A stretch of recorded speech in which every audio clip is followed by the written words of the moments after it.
Assalamu алейкум, урматтуу мекендештер, урматтуу бир туугандар. Өзүңүздөргө маалым болгондой эле биздин ошол кайрымдуу болуп коомдук фонд бүгүн коомчулукта бир кичине болсо дагы бир туугандарыбызга алсырап турган биздин замандаштарыбызга колубуздан келишинче колдоо көрсөтүп, бир адамгерчилигибиз менен мусулманчылык бир мойнубуздагы милдетибиз жана парзыбыз Кудай астындагы.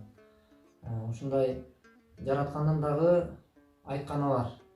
Мен ооруп жатканда сен келбедиң деген ушундай суроо берүүчү Махшар деген майданда мына ушул суроо берилет экен. Мен ооруп жатканда сен келип акыбалымды сурабадың дегенде бизден айтат экенбиз: "Эй жараткан, сен биздин жаратуучубуз болсоң, биз сага кайдан жардам берер элек? Сен эмнеге баягы жаратуучу болуп туруп ооруйт элең?" дегенде, "Жок. Ошол ооруп турган менин бир пендеме барып акыбалын сураганыңда сен менин акыбалымды сураган болор элең, мага келген болор элең" дейт экен. Ошондуктан биздин бул милдет катары азыр биздин ушул Гулина деген эжекебиз, энекебиз, биздин ушул фонддун да негизги максаты ушул энелерди, биздин жарык дүйнөгө келишибизге себеп болгон энелерди өз кучагыбызга камтып, колубуздан келген бир жылуулугубузду тартуулайлы деген үмүттө бейиш эне таман астында деп ар бир кадамдарыбызда Кудайдан соолук тилеп келебиз.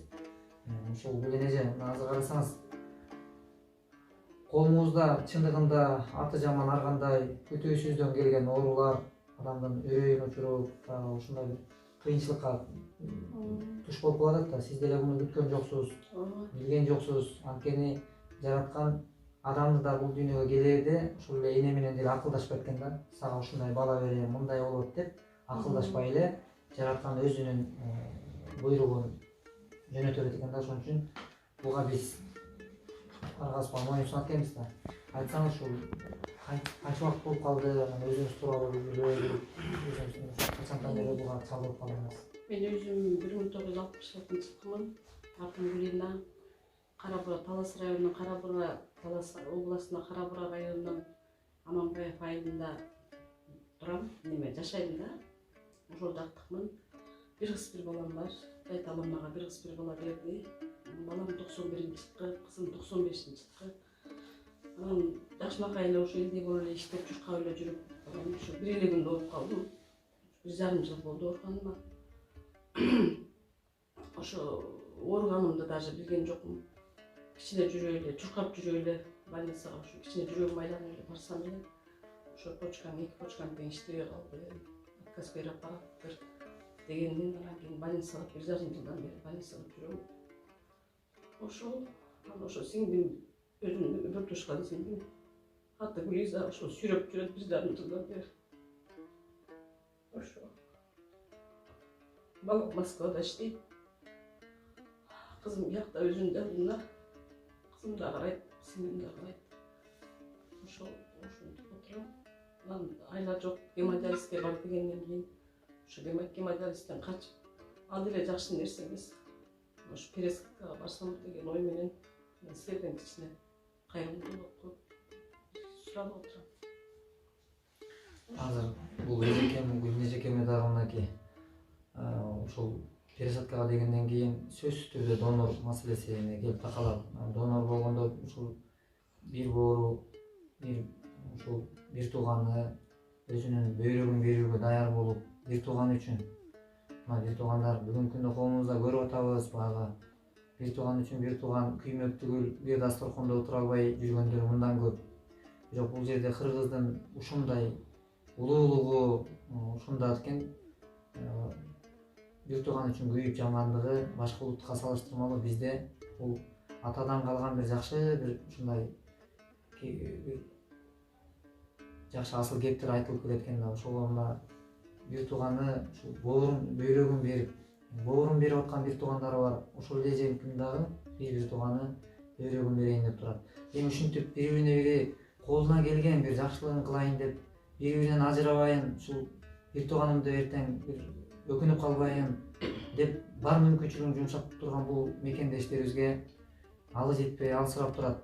Бирок болгон нерсесин берейин дейт, бирок ошол алы жетпегенден ошол турган денесинде турган бир мүчөсүн бир тууганым үчүн аябай турган бул бир туугандарыбызга биз да кайдыгер болбошубуз керек деп ойлойм. Ошон үчүн келиңиздер. Ушул эдекеме отурган, энекеме отургандай эне сизде да бар, бизде да бар. Канчалык жакшы көрөбүз. Ошон үчүн ар бир мусулман өзүнө салыштырмалуу ой жүгүртүш керек деген. Өзүңөргө жакыт кылган, каалаган жакшылыкты өзгөгө кааламайынча силер толук мусулман боло албайсыңар деп пайгамбар алейхисалам өзүнүн сөзүндө айткан. Ошон үчүн Кудай буйруса биз көптөгөн ушундай чакырыктарды жасап келебиз, бирок бул чакырыктар кур эмес. Сөзсүз түрдө жакшы бир жыйынтыгы менен жыйынталып келет. Ар бириңиздерге мен сөзүмдө ыраазычылык билдирип келем, дагы да ыраазычылык билдирем. Экинчиден ушул канча бир туугандарыбыздын ден соолугунун жакшырышына себепкер боло алдык бир туугандар. Бунун сыйлыгын дагы, бунун айлыгын дагы, сыйлыгын дагы акыретте, бул дүйнө акыретте Кудай сөзсүз түрдө кайтарат. Анан эжеке Кудай буйруса мына дүйнө кыргыздар менен биз кызматташып келебиз да. Алар колунан келген колдосун салып, көп жакшы иштер жүрүп атат. Ошонун катарында сиздин да ден соолугуңуздун жакшырып кетишине биз да себепкер болуп калсак, Кудай буйруса деген чоң үмүттөбүз эми. Кудай берген дартына шифа берсин, берген сыноосуна жеңилдик берсин жараткан. Кудай буйруса. Анан ушул азыр сиздер көрүп турган экран алдындагы реквизиттер мына ушул эжекебиздин өзүнө ачылган ушул счеттор турат. Ошого салсаңыздар дареке келип жетет, эч күмөнсүз. Анан мен бир чөнтөгүмдө эчтеке тыйыным жок эле дебеңиздер. Колуңуздардан келген 10 сом болсо дагы, 100 сом болсо дагы бул чоң салым болуп эсептелет.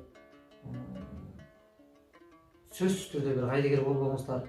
Таза эле бар акча менен эмес, жок дегенде жума намаздарда дуа кылып туруңуздар.